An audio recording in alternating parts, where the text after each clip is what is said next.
What was going through your head, Danny, as you escorted Jane onto the red carpet and out to center ice where Brad Marchand was one of the players to meet you at center ice? Yeah, I mean, I was just proud for Jane, you know, and I know how much that meant to her. And Brad Marchand was drafted by Don Matheson to the Boston Bruins. David Krejci, a number of players from Patrice Bergeron, those guys are all, Ursina, all those guys that came out of the Quebec League to Boston.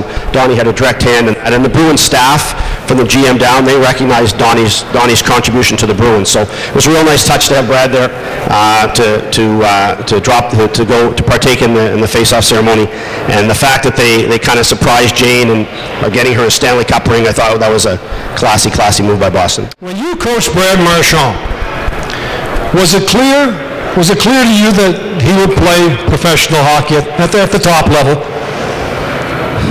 I knew a couple things about him. Number one, he was a fierce competitor. He trained extremely hard, pound for pound. He was our strongest guy. And he had that burning desire to play in the National Hockey League. And it's funny, I went to the NHL draft in Brad's draft year. Teddy Nolan and I went with the Islanders. I wasn't on staff at that time. And both Donnie and Teddy were big Brad Marchand fans.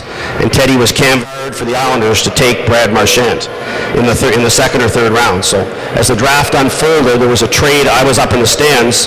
There was a trade at the table where the Islanders traded their third round pick to the Bruins.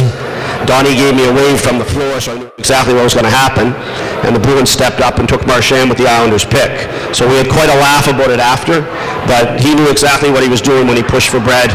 He's got the mixture of skill and competitiveness and speed that's a big part of today's game.